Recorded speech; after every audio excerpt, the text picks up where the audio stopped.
Welcome to Deb's Truth Journey. If this is your first time stopping by our channel, we encourage you to click the subscribe button and become a truth seeker with us. Now, let's get into today's. The Old Testament was originally written in Hebrew and Aramaic. It was written with no vowels, no punctuation marks, and without the chapter verse identifications we use today. How and when was the Bible divided into chapters and verses? The invention of punctuation marks is believed to have happened in 195 BCE. First punctuations in the Hebrew Bible was in about the 4th century. Chapter and verse identification in the New Testament was first used in the 12th century, and the full Bible was via the Geneva translation in 1560. So originally, these original manuscripts that they're translating are written with straight across. And I read that they don't even put spaces in between the words. You have to be able to see it. And that's why it was a part of the difficulty in translating it into the King James, because they have to meticulously go through everything like that. But in having it written like that, it increases the likelihood of error. I am going to show you how that type of error affected Genesis chapter 2, verse 4, and how changing a comma to a period totally changes the way the verse was written. I want to share with you what I think is one of the major grammatical errors in the translating of the Tanakh, also known as the Old Testament, into the King James Version. I think there is a huge grammatical error in chapter 2. Now, what I want to say initially is that, we know that we've been told that Genesis 1 and 2 are kind of like two accounts of the same thing.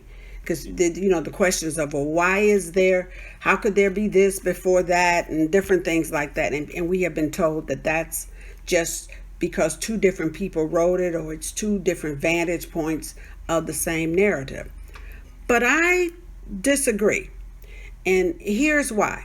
Because in Genesis 1, we read of what happens after and the earth was without form and void. That's Genesis 1, 2. And the earth was without form and void, and darkness was upon the face of the deep. And then we hear of all these things that happen, all the way up to Genesis 2, verse 3, which I think these beginning verses really should have been in the end of chapter 1. But anyway, in 3 it says, and God blessed the seventh day and sanctified it, because that in it he had rested from all his work which God created and made. Now, I believe the very next sentence, half of it, closes out Genesis chapter 1. It says, these are the generations of the heavens and the earth when they were created. Period. That should be a period after created, not a comma. That should be a period there. I've said what I've said, and that's that section. Now, Genesis 2 should begin with, in the day that the Lord God made the earth and the heavens and every plant of the field before it was in the earth, and every herb of the field before it grew.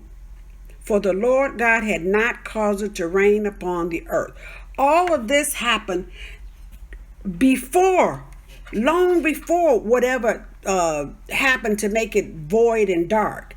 This was when in the original building of the earth, of the world, starts at Genesis 4b. Now, this word, what made me remember this is because I was looking at Genesis 5, and this word, it says, and every plant of the field before it was in the earth, and every herb of the field before it grew. The word plant here does not mean a flower. It means utterance. And every utterance, before you get to, and the Lord said, and God said, every utterance, there had not been a word spoken on the earth at this point. So I just want, just meditate on that. Think about that. This changed the whole dynamics of reading Genesis 1 and 2 and understanding what they mean. They are not accounts of the same event. Genesis 4 the account of in Genesis 1 should end at Genesis 2 Genesis 2 verse 4a, right where it says when they were created. That should end the whole narrative of the creation. And then the next part, in the day that the Lord God made the earth and the heavens, that begins the next narrative. Think about it, and let's share your comments on this. Share what your thoughts. Really dive into this with me and tell me what your thoughts are on this. Love you, appreciate you, and in all your decisions, decide to win. Thank you for riding with me. I hope you got something out of this video. If you did, please like, comment, and share.